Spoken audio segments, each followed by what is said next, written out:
ఈరోజే ఆషాఢ శుద్ధ దశమి. ఈరోజు పూరీ జగన్నాథుడి రథయాత్ర ముగుస్తుంది. పురుషోత్తమ క్షేత్రమైన పూరీ జగన్నాథ రథయాత్ర ప్రతి సంవత్సరం ఆషాఢ శుద్ధ విదియ నుంచి దశమి వరకు జరుగుతుంది. లక్షలాది మంది భక్తులు ఈ ఉత్సవంలో పాల్గొంటారు. జగన్నాథుడు, బలభద్రుడు, సుభద్ర సోదరి సమేతంగా రథాలపై ఊరేగింపుగా గుండీచ ఆలయానికి చేరుకుంటారు. అక్కడ వారం రోజుల పాటు విశ్రాంతి తీసుకుని తిరిగి ఆలయానికి వస్తారు. సాక్షాత్తు భగవంతుడే ఆలయం నుంచి భక్తుల కోసం బయటకు వచ్చే యాత్ర ఇది. దేవదేవుడు శ్రీ మహావిష్ణువు శ్రేష్టమైన వారిలో అత్యంత శ్రేష్ఠుడు. అలాగే పూరీ క్షేత్రం కూడా తీర్థాలన్నిటిలో ఘనమైనది.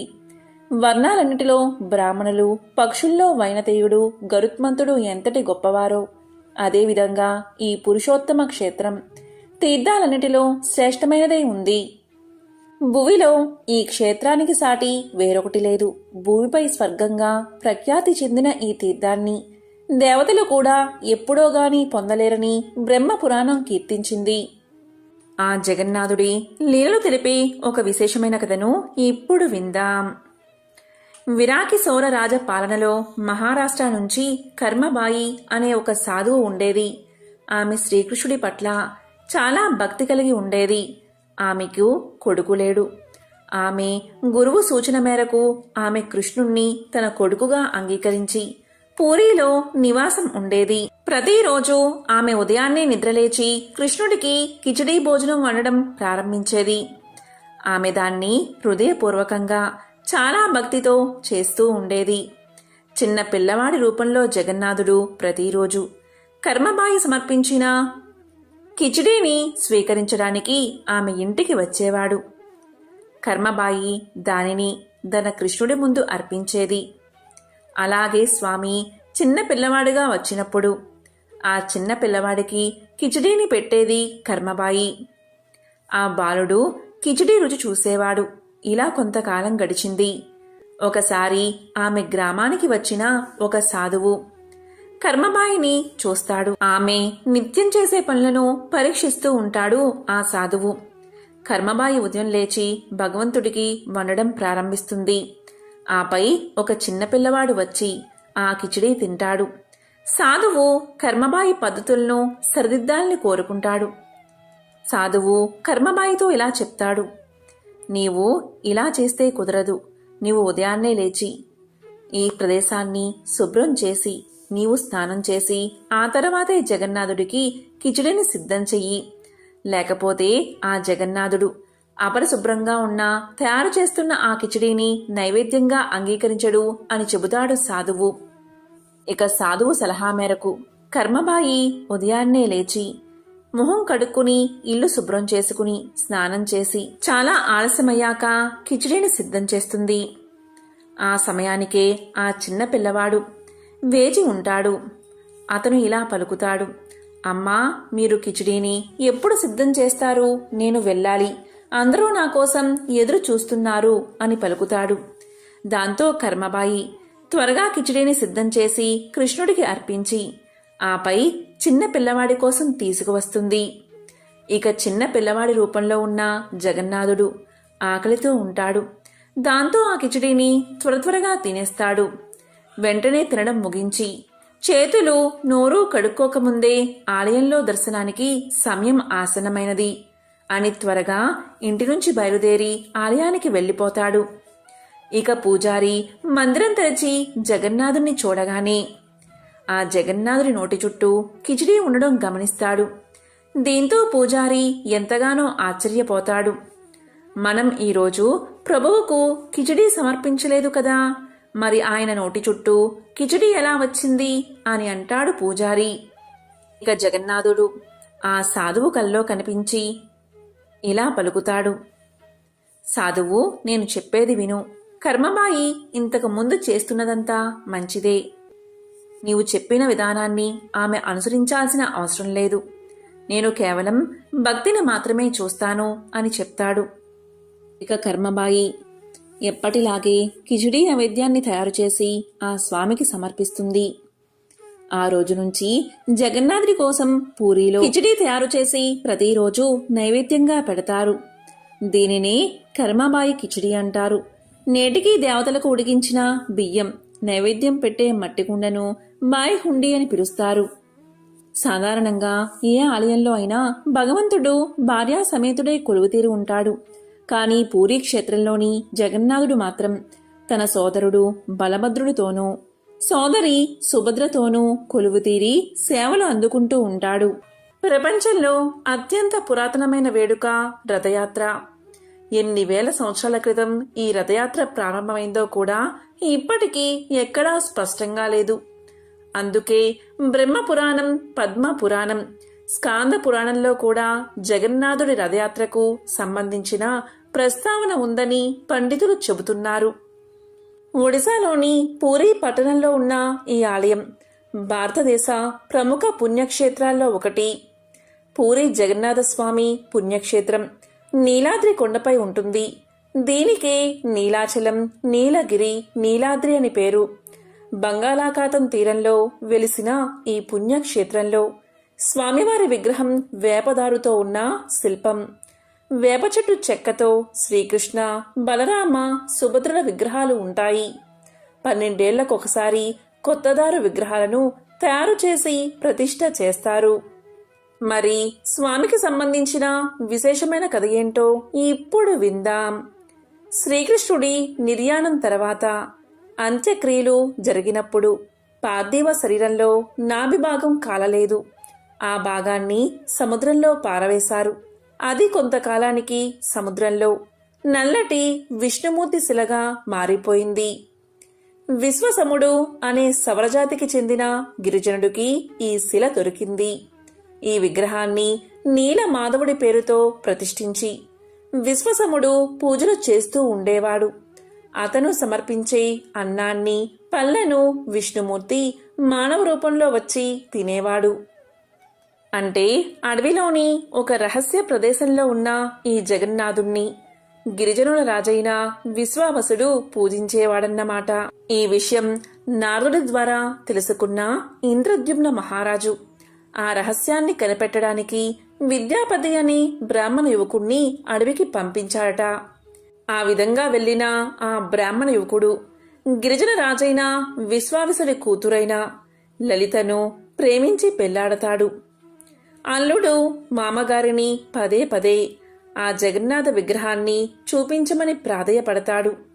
ఇక మామగారైన గిరిజన రాజు అల్లుడి విన్నపాన్ని కాదనలేక అల్లుడికి కళ్ళకు గంతలు కట్టి గుడి దగ్గరకు తీసుకువెళ్తాడు. కాని ఆ బ్రాహ్మణ యువకుడు చాలా తెలివైనవాడు. జగన్నాథ స్వామి యొక్క గుడికి దారి తెలుసుకునేందుకు తెలివిగా తాను వెళ్లే ఆ దారి పొడవునా ఆవాల గింజలను జారవిడుస్తాడు. కొన్నాళ్లకవి మొలకెత్తి దారి స్పష్టంగా తెలుస్తుంది. దీంతో ఈ విషయాన్ని మహారాజైన ఇంద్రద్యుమ్నుడికి జారవేస్తాడు బ్రాహ్మణ యువకుడు. దీంతో ఇంద్రద్యుమ్న మహారాజు ఎంతో సంతోషంతో అడవికి చేరుకుంటాడు. కాని రాజు అడవికి చేరుకునేలోగా అక్కడ ఆ విగ్రహాలు మాయమవుతాయి. దీంతో మహారాజు నిరాశతో నిరాహార దీక్ష మొదలుపెట్టి అశ్వమేధ యాగాన్ని చేస్తాడు. జగన్నాథుడు కనిపించలేదనే బాధతో ఆ నీలాచల కొండ మీదే ఒక ఆలయాన్ని నిర్మించి నరసింహస్వామి విగ్రహాన్ని ప్రతిష్ఠిస్తాడు మహారాజు. ఒకరోజు ఇంద్రద్యుమ్న మహారాజు అడవిలో ఆలయంలో నిద్రిస్తూ ఉండగా జగన్నాథుడు కల్లో కనిపించి ఇలా చెప్తాడు: మహారాజా, సముద్ర తీరంలో చాంకీ నది ముఖద్వారానికి వేప కొయ్యలు కొట్టుకు వస్తాయి. కాబట్టి నువ్వు ఆ వేప కొయ్యలతో విగ్రహాలు చేయించు అని ఆదేశిస్తాడు జగన్నాథుడు. ఇక ఇంద్రద్యుమ్న మహారాజు నిద్రలేచి స్వామి కలలో కనిపించినందుకు ఎంతో సంతోషించి భటులను నదీ తీరానికి పంపుతాడు. స్వామివారు చెప్పినట్లుగా నిజంగానే కొయ్యలు కొట్టుకొస్తాయి. కాని ఆ కొయ్యలతో విగ్రహాలు చేయడానికి ఎవ్వరూ ముందుకు రారు. దీంతో ఇంద్రద్యుమ్న మహారాజుకు ఏం చెయ్యాలో తోచదు. ఇలా రాజు ఎంతో బాధగా ఆలోచిస్తున్న సమయంలో దేవశిల్పైన విశ్వకర్మ వికలాంగుడి రూపంలో రాజు వద్దకు వస్తాడు. రాజును చేరి ఇలా పలుకుతాడు: మహారాజా, నేనొక్కడినే రహస్యంగా ఒక గదిలో విగ్రహాలకు రూపకల్పన చేస్తాను. ఆ సమయంలో పచ్చి మంచినీళ్లు కూడా ముట్టుకోను. ఆ 21 రోజులు అటువైపు ఎవ్వరూ రాకూడదు. నా పనికి ఆటంకం కలిగించకూడదని షరతులు విధిస్తాడు. దేనికి రాజు అంగీకరిస్తాడు. రోజులు గడుస్తూ ఉన్నా గదిలోంచి ఎలాంటి శబ్దమూ రావట్లేదు. దీంతో మహారాణి అయిన గుండిచాదేవి మహారాజైన ఇంద్రద్యుమ్ని తొందర పెడుతుంది. ఆ గదిలో నిజంగా శిల్పాకారుడు ఉన్నాడో లేదో, నిజంగా అతను స్వామి శిల్పాన్ని చెక్కుతున్నాడో లేదో అని అనుమానంతో రాజును తొందర పెడుతుంది. దీంతో మహారాజు గడువు పూర్తి కాకుండానే తలుపులు తెరిపిస్తాడు. దీంతో గదిలోపల శిల్పి కనిపించడు. చేతులు కాళ్ళు లేని సగం చెక్కిన విగ్రహాలు మాత్రం దర్శనం ఇస్తాయి. దీంతో రాజు ఎంతో బాధపడతాడు. పశ్చాత్తాపంతో బ్రహ్మదేవుణ్ణి ప్రార్థిస్తాడు. దీంతో బ్రహ్మదేవుడు ప్రత్యక్షమై ఇలా పలుకుతాడు: మహారాజా, ఇక మీదట ఇదే రూపంలో విగ్రహాలు పూజలు అందుకుంటాయని ఆనతి ఇస్తాడు. బ్రహ్మదేవుడే స్వయంగా ఆ విగ్రహానికి ప్రాణ ప్రతిష్ఠ చేస్తాడు. అందుకే పూరి ఆలయంలోని విగ్రహాలకు అభయహస్తం, వరదహస్తం కనిపించవు. చతుర్దశ బోనాలను వీక్షించడానికా అన్నట్లు ఇంతింత కళ్ళు మాత్రం ఉంటాయి. దేశంలో ఎక్కడా లేని విధంగా పూజలు అందుకుంటున్న ఇక్కడి ఈ దారు దేవతా మూర్తులను 8 లేదా 12 లేదా 19 సంవత్సరాలకు ఒకసారి మార్చి నూతన దేవతామూర్తులను ప్రతిష్ఠిస్తూ ఉంటారు. దీనిని నవ కళేబర ఉత్సవంగా నిర్వహిస్తారు. సాధారణంగా ఏ హిందూ ఆలయంలో అయినా సరే ఊరేగింపు నిమిత్తం మూల విరాట్టును కదిలించరు. అందుకు ఉత్సవ విగ్రహాలు ఉంటాయి. లక్షలాది భక్తజనం నడుమ జగన్నాథుడి రథం అంగుళం అంగుళం చొప్పున చాలా నెమ్మదిగా కదులుతుంది. దీన్నే ఘోషయాత్ర అంటారు. భక్తుల తొక్కిసలాటలో చక్రాల కింద ఎవరైనా పడినా, దారిలో ఏ దుకాణమో అడ్డు వచ్చినా రథం వెనకడుగు వేసే ప్రసక్తే ఉండదు. అడ్డొచ్చిన దుకాణాలను కూలగొట్టైనా సరే ముందుకే నడిపిస్తారు.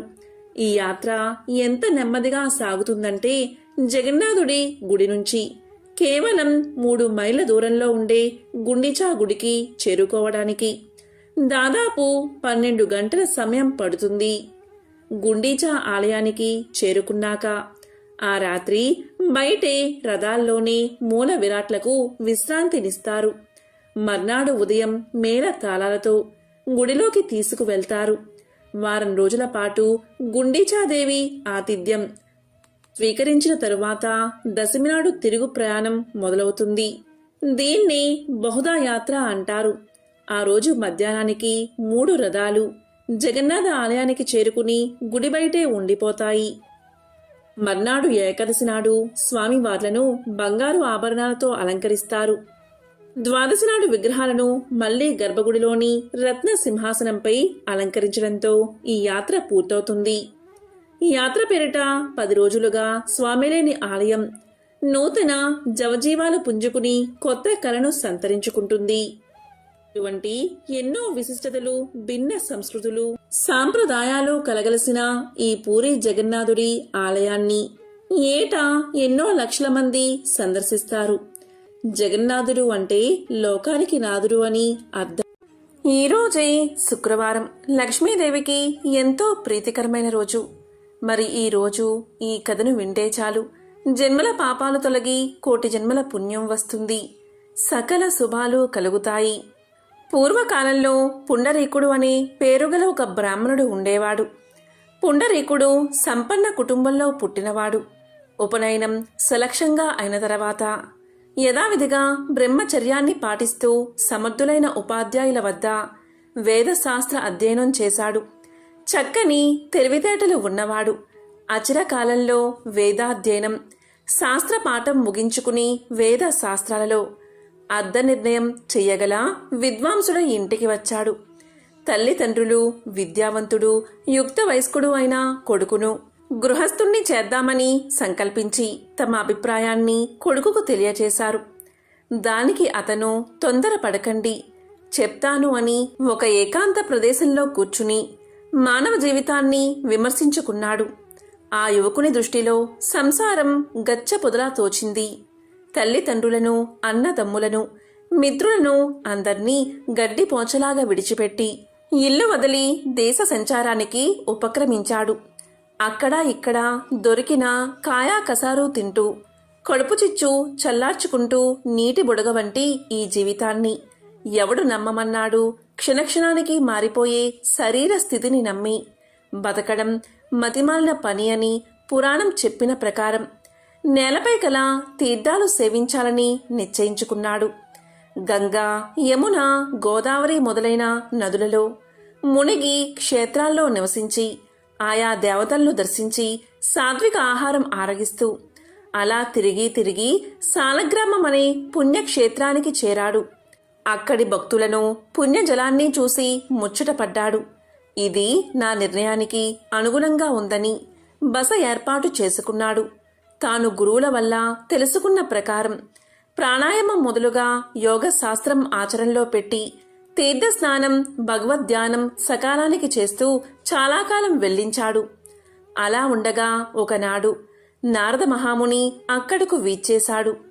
పుండరీకుడు నారదుడి దివ్య తేజస్సును, మూర్తి సౌభాగ్యాన్ని చూసి ఆశ్చర్య ఆనందాలతో స్వాగతం చెప్పి తన పర్ణశాలికి సబహుమానంగా తోడ్చుకు వెళ్లాడు. అర్ఘ్యపాద్యాదులు ఇచ్చి ఆసనం చూపాడు. అప్పుడు నారదుడు చిరునవ్వుతో ఆసనాసీనుడై మౌనంగా పుండరీకుణ్ణి పరిశీలనగా చూస్తున్నాడు. ఎందరూ సన్యాసులను, జితేంద్రియులను, ముళ్లను చూస్తున్నాను. ఎందరినో ఇంతకుముందు ఆయా క్షేత్రాల్లో చూసి ఉన్నాను. కాని ఇలాంటి దివ్య తేజో విరాజామనుణ్ణి ఎప్పుడూ చూడలేదు. ఎవరై ఉంటాడు అని పుండరీకాక్షుడు అనుకుని, మహాత్మా, ఎవరు నీవు? నన్ను తరింపచేయడానికి ఈ రూపంతో విచ్చేసిన శ్రీమన్నారాయణువే అనుకుంటున్నాను అని పలికాడు. దానికి నారదుడు, అడుగుతావని అనుకున్నాను.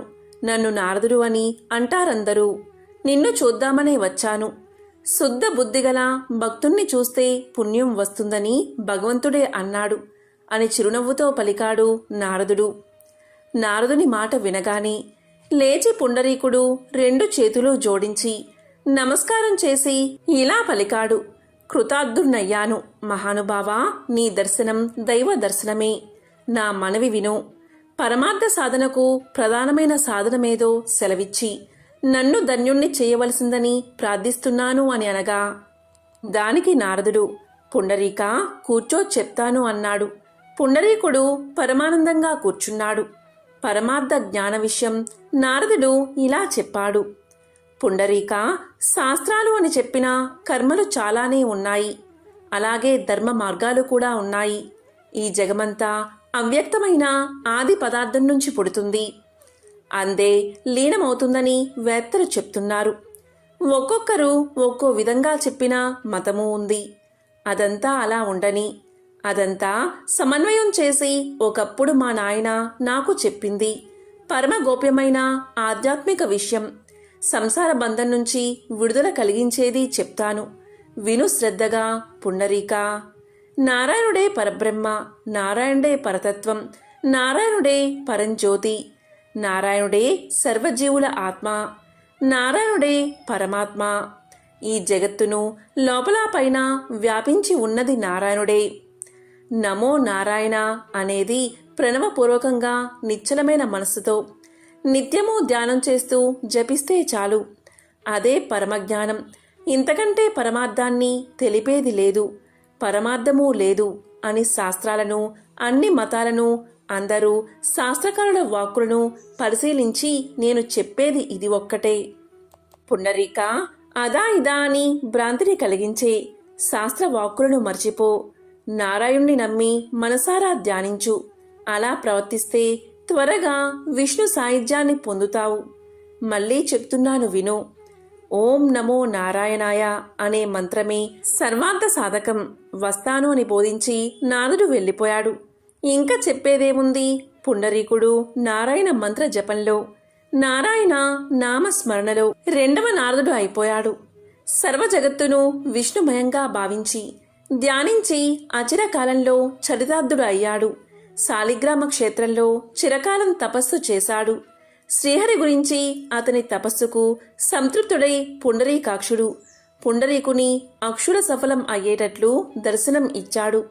శ్రీహరి దర్శనం కాగానే పుండరీకుడు సాష్టాంగ నమస్కారం చేసి లేచి చేతులు జోడించి ప్రార్థించాడు. అప్పుడు శ్రీహరి, పుండరీక, కోరుకో వరమని అనగా పుండరీకుడు ఇలా అన్నాడు: ప్రభు, ఏమి కోరాలో నాకు తెలియదు, ఏమిచ్చినా సంతోషమే అన్నాడు. దానికి శ్రీహరి చిరునవ్వు నవ్వి, సరే రా, ఈ గరుడుని మూపిపై నా వెనుక కూర్చో, నాతో వైకుంఠానికి రా, నా రూపాన్ని ధరించి నిత్యము నా వెనుకే ఉంటూ నాతోనే ఉండు అని చెయ్యి పట్టుకుని వాహనం మీదకు తీసుకున్నాడు ఆ శ్రీహరి. ఆ సమయంలో దేవదుందుబులు మోగాయి. దేవతలు జయ శబ్దాలతో మందార కుసుమ వర్షాన్ని ఆనందంగా కురిపించారు. అలాంటి జగదానంద స్థితిలో జగదీశ్వరుడు పుండరీకాక్షుడు పుండరీకుణ్ణి తనతో సహా గరుడారూఢుణ్ణి చేసి వైకుంఠానికి తీసుకు వెళ్ళిపోయాడు అని చెప్పి సూతుడు భరద్వాజునితో అన్నాడు: మునీశ్వర, పరమార్థ సాధకం తెలిసిందా? దీన్ని మన్నం చేస్తూ జగదీశ్వరుడైన విష్ణువును నమ్మి కీర్తించడమే కలిమానవులకు మంచిది. ఇదే మోక్షప్రదం. బ్రతికి ఉన్నంతకాలం ఇలాలో సుఖాన్ని కలిగిస్తుంది అని సూత మహర్షి భరద్వాజునికి తెలియచేశాడు. ఎంతో పవిత్రమైన విశేషమైన ఈ కథను విన్నవారికి ఆ లక్ష్మీనారాయణల అనుగ్రహం తప్పనిసరిగా కలుగుతుంది. జీవితంలో సకల శుభాలు పొంది చివరికి మోక్షాన్ని పొందుతారు. పూర్వకాలంలో మధ్య దేశంలో నంది అనే గ్రామం ఉండేది. దానిలో నివసిస్తున్న బ్రాహ్మణుడు సద్గుహస్థుడు.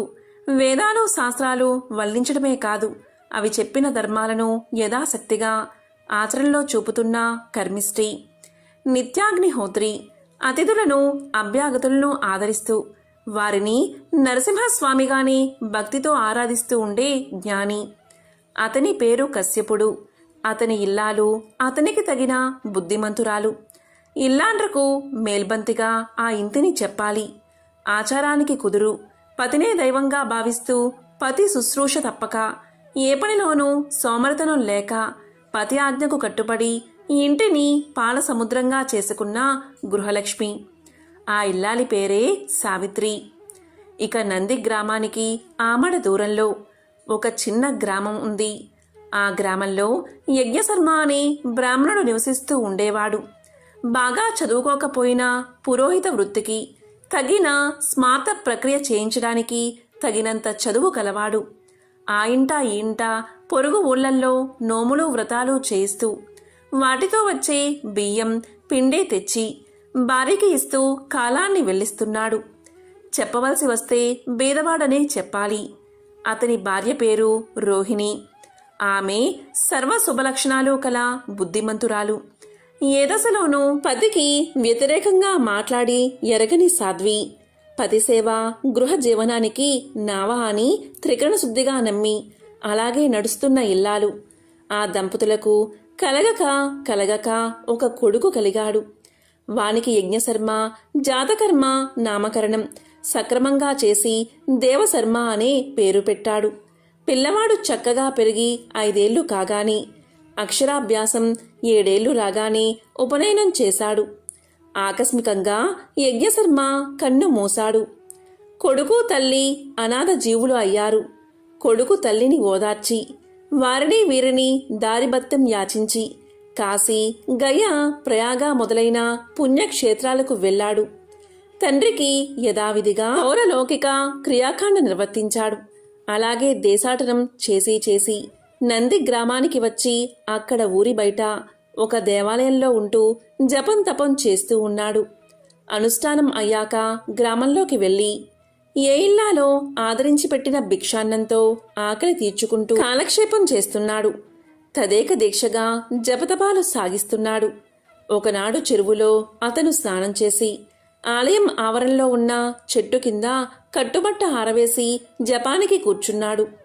అంతలో ఆరని ఆ బట్ట మీద రెట్టలు పడ్డాయి. ఏమిటా అని పైకి చూశాడు.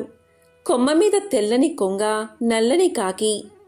కోపంతో బెదురుగుడ్డుతూ చూశాడు. ఆ కోప దృష్టికి కొంగ కాకి అక్కడికక్కడే చచ్చి టప్ టప్ మని కింద పడిపోయాయి. బట్ట మీద రెట్టవేసినందుకు చచ్చాయి.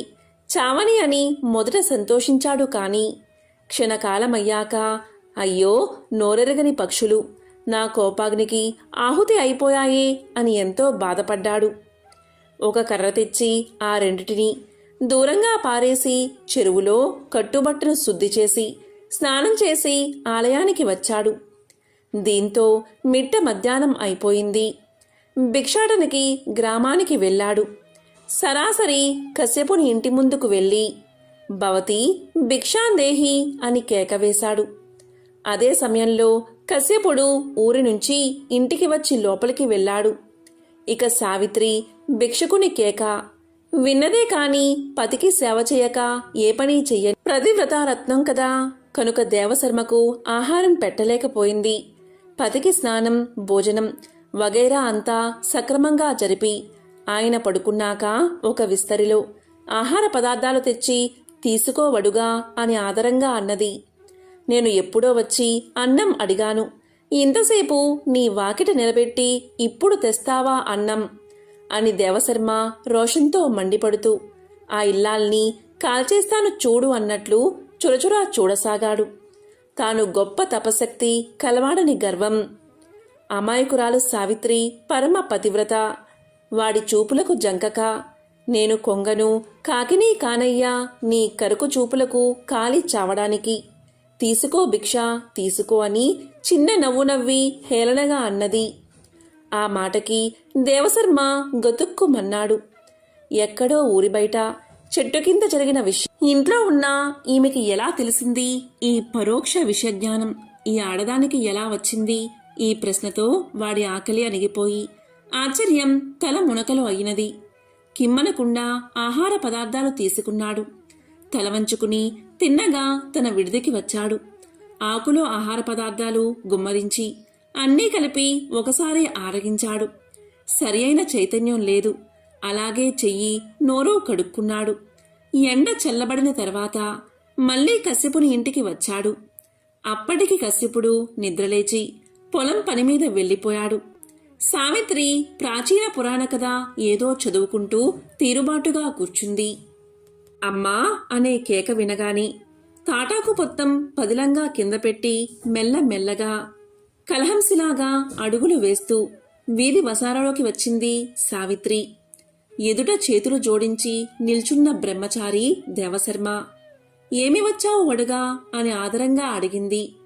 అమ్మా, ఎక్కడో జరిగిన దానిని ఇంట్లో ఉన్న నీవు ఎలా చెప్పగలిగావు? ఆ శక్తి నీకు ఎలా వచ్చింది? అది అడగడానికే వచ్చానని బెదురుతూనే అడిగాడు ఆ బ్రహ్మచారి.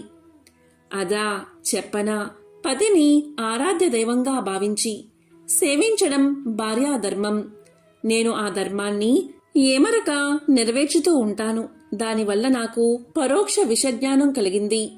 స్వధర్మం ఎంత కర్కశమైనా దాన్ని శ్రద్ధతో ఆచరించేవారికి అన్ని శక్తులు అలవడతాయి. దానిలో ఆశ్చర్యపడవలసింది ఏదీ లేదు. ఇక నీ విషయం. నిన్ను నవమాసాలు మోసి దుర్భర ప్రసవ వేదన భరించి కని నిన్ను కళ్ళల్లో వత్తి పెట్టుకుని పెంచిన తల్లిని, పైగా అనాథను, నీపై ఆధారపడి ఉన్న వ్యక్తిని గాలికి వదిలేసి నువ్వు ఇక్కడ చేసే జపము, తపము, అర్థంలేని పనులు. కన్నతల్లిని మించిన దైవం లేదు. మాతృదేవోభవ అనే శృతివాక్యం నీవు వినలేదా? విని ఏం లాభం? ఆ మాతృదేవతను సేవిస్తూ ఉంటే అన్నీ నీకు వశమవుతాయి. ఆ మాత్రం తెలియక స్వధర్మ త్యాగివై ఏదో తపస్సు చేస్తున్నావు. తపస్సు. నీ తపస్సు వల్ల వచ్చిందేమిటి? కొంగని కాకిని చంపడం. అంతే కదా. వెళ్ళు. బుద్ధి కలవాడవై ఇంటికి వెళ్ళు. తల్లిని శ్రద్ధాభక్తులతో సేవించు. అదే గొప్ప తపస్సు అనుకో. ముందుగా నీ కోపానికి బలైపోయిన పక్షులకు దహన శుద్ధి చేసి స్నానం చేసి తిన్నగా ఇంటికి వెళ్ళు. తల్లిని పోషిస్తూ ఉండు. నీకు యజ్ఞశర్మ అనే వాడి కూతురు భార్య అవుతుంది. పోయి అడుగు. తరువాత మీకు ఒక కొడుకు కలుగుతాడు. వాడు మీ వంశకర్త అవుతాడు. ఆ పైన నీ తల్లి భార్య మరణిస్తారు. ఇంకేముంది, నువ్వు యథావిధిగా సన్యాసాన్ని స్వీకరించు. ఆ నరసింహస్వామిని మనసారా ఆరాధిస్తూ కాలక్షేపం చెయ్యి. జన్మాంతమందు విష్ణు సాయుధ్యాన్ని పొందుతావు అని చెప్పింది సావిత్రి. అన్నీ విన్నాడు అతను. క్షమించు తల్లి, బుద్ధి వచ్చింది, పోయి వస్తాను అని దేవశర్మ వెనుతిరిగి వచ్చి పక్షులకు దహనాధికం చేసి తిన్నగా స్వగ్రామం చేరుకున్నాడు. సావిత్రి చెప్పినట్లే మాతృసేవ చేస్తూ గృహస్థుడై పుత్రుడు కలిగాక భార్యా తల్లి మరణించగా సన్యాసి అయ్యాడు. ఆ నరసింహస్వామిని నమ్మి ఆరాధిస్తూ జన్మాంతమందు విష్ణు సాయుధ్యాన్ని పొందాడు. విన్నారా? స్వధర్మానుష్ఠానం ఎంత గొప్పదో. అలాగే జ్ఞానమనేది. అది లేకపోతే మనిషి కాడు. ఆహారం, నిద్ర, భయం వగైరా మనుషులకు పశువులకు సమానమే. జ్ఞానం అనేది ఒకటే మనుషులకు అధికం. అది లేని నాడు మనుషుడు కొమ్ములో తోకలేని పశువన్నమాట. సర్వశ్రేయస్సులను పొందించేది జ్ఞానం. తెలిసిందా అని వ్యాసుడు చెప్పినట్లుగా సూతుడు భరద్వాజులకు చెప్పాడు. ఎంతో పవిత్రమైన విశేషమైన ఈ కథను విన్నవారికి సకల శుభాలు కలుగుతాయి. ఒకసారి నారాయణుడు లక్ష్మీదేవితో ప్రజల్లో ఎంత భక్తి పెరిగింది, అందరూ నారాయణ అంటూ జపిస్తున్నారు అని పలకగా ఆ మాటలు విని లక్ష్మీదేవి ఇలా అన్నది, అది మీకోసం కాదు, నా కరుణా కటాక్షం కోసమే. మీ మీద భక్తి పెరిగింది అని పలికింది. అయితే జనులంతా లక్ష్మీ లక్ష్మి అని ఎందుకు జపించడం లేదు అన్నాడు నారాయణుడు. అలా అయితే ఓ పరీక్ష పెడదాం భక్తులకు అంది లక్ష్మీదేవి. సరే అన్నాడు నారాయణుడు. అప్పుడు నారాయణుడు బ్రాహ్మణ రూపాన్ని ధరించి ఒక గ్రామంలోని గ్రామాధికారి ఇంటి తలుపు తట్టాడు. గ్రామాధికారి తలుపు తెరిచి, ఎవరు మీరు, ఎక్కడి నుంచి వచ్చారు అని అడుగుతాడు. దానికి అతను, నా పేరు లక్ష్మీపతి, మీ నగరంలో హరికథ చెప్పాలని అనుకుంటున్నాను అన్నాడు నారాయణుడు. దానికి గ్రామాధికారి, అలాగా, మహాభాగ్యం, మీరు మా ఇంట్లోనే ఉండండి అన్నాడు. మొదటి రోజు 10 మంది వచ్చారు. రెండవ రోజు, మూడవ రోజుల్లో మరింత పెరిగి కూర్చోవడానికి స్థలం లేక నిలబడి భక్తితో వింటూ ఉన్నారు. ఇక ప్రజల భక్తి చూసి శ్రీహరి సంతోషపడతాడు.